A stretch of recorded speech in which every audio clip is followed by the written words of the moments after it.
There's no one specific way to be a reader, but there are definitely some very specific habits, quirks, and bookish rituals that define how we show up for the stories we love. So today I'm answering a bunch of questions that'll hopefully reveal what kind of a reader I really am, for better or worse.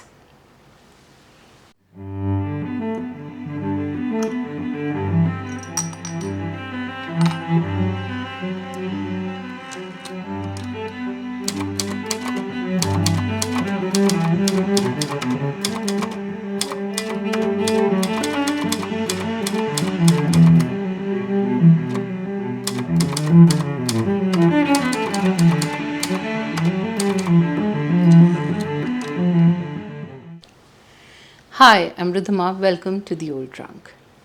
So today's video is going to be a little bit of a cozy chat. The kind of video where you can grab your coffee, curl up with a blanket, and feel like we're just sitting across each other and talking books. I'm doing the What Kind of a Reader Am I tag, which I've seen floating around and loved watching because everyone's answers are so wildly different and sometimes weirdly specific. I've always been fascinated by people's reading routines and habits, so I thought I'd share mine too. The good, the bad, and the slightly obsessive. Let's get into it. The first prompt reads, do you have a certain place at home for reading? Yes, very much so. I do most of my reading in bed. It's where I'm the most relaxed, the most myself. I just love the feeling of winding down at the end of the day with a book tucked under the covers. But I also move around a bit. Sometimes it's the couch, sometimes it's this one reading chair in my room that feels specially comforting. But let's be honest, 80% of my reading happens in bed. It's my default, my happy place. The second prompt reads, bookmark or random piece of paper. I've always used a bookmark. I can't bring myself to use receipts or old bills or then a feather or a leaf. I feel it to be wrong. I love bookmarks too much. But not just any bookmark. I usually use my custom book review bookmarks that I design myself, and it's become a little part of my reading ritual. I often pair it with a few photographs of my family tucked into the book. And yes, I can absolutely show you my bookmarks. Just give me a second. So this is my current read, Shantaram, and the bookmarks that I'm using. Just a second. Yeah. So the first one is this one. This is my custom bookmark. I hope you can see it. If not, I'll attach a picture somewhere here so that you can actually zoom in. So this has been read by my partner and he's filled into the details and my side's still blank. I need to do it, although I'm almost done with the book. Not almost, I guess I'm 3/4 done. Then I have a few pictures of my family, which you can see them. Yeah, that's it. And one of my most favorite pictures of my daughter. So yeah, these are my current bookmarks. These are always my bookmarks, just the review ones keep changing. Okay, so there's something grounding about that, having these familiar faces alongside the words I'm immersed in. It makes the whole experience feel more intimate, more connected. Definitely no scraps of paper or receipts for me. I like my bookmarks to be intentional and a little meaningful. The third prompt reads, can you just stop reading anywhere or do you have to finish a chapter or a certain number of pages? I like to stop at the end of a chapter. There's something tidy and satisfying about that. But if the chapters are really long, like the ones that go on for 30 pages, then I try to pause at the end of a paragraph or at a scene break, especially after a piece of dialogue.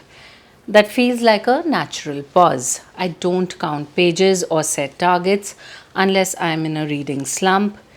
Then I might push myself to read just 10 pages to get the momentum going again.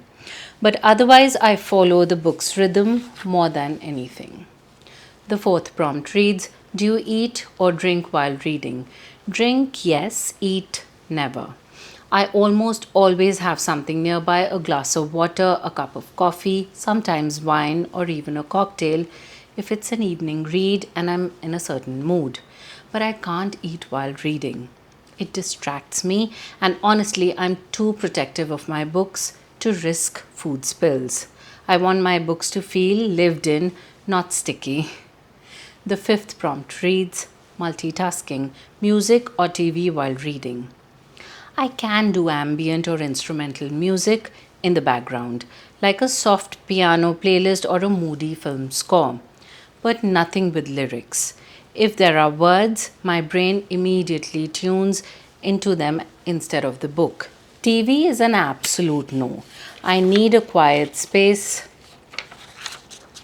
to really sink into a book.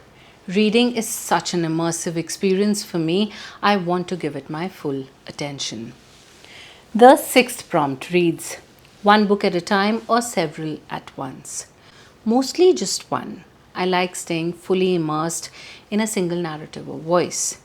That's how I engage most deeply with a story.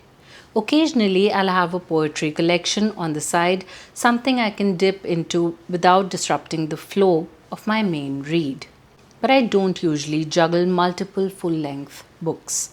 It feels scattered, and I like my reading to feel rooted. The seventh prompt reads: reading at home or everywhere?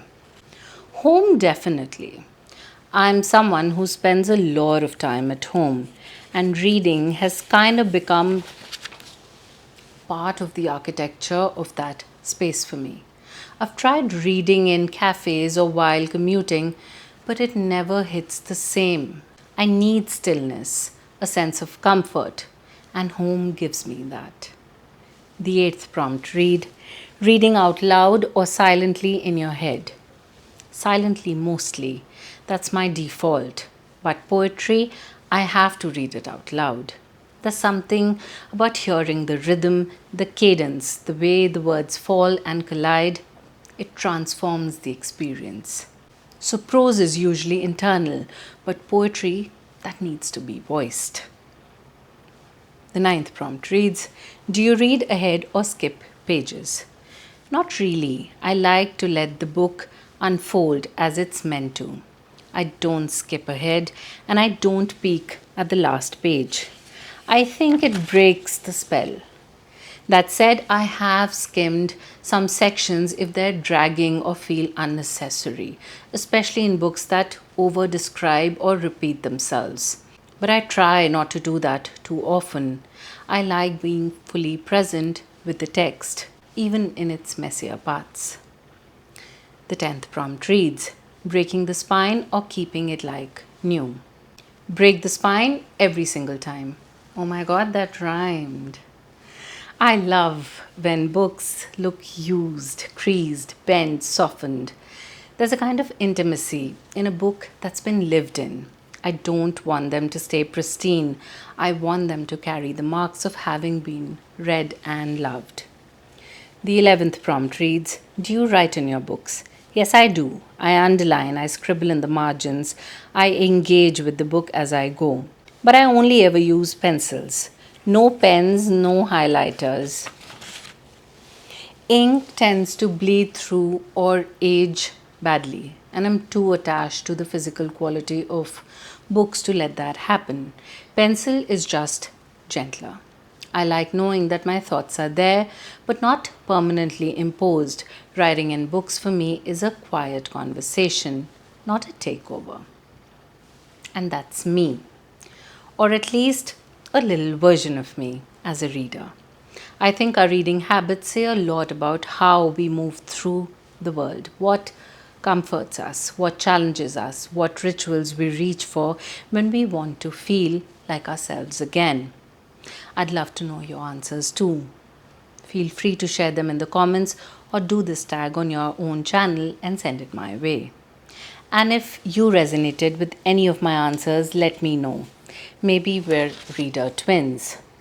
If you like this video, please give it a big thumbs up, subscribe to the channel if you haven't already, and press that bell so that you get notified whenever I upload a new video. I'll see you in the next one. Until then, stay happy. Thanks for watching. Lots of love. Bye-bye.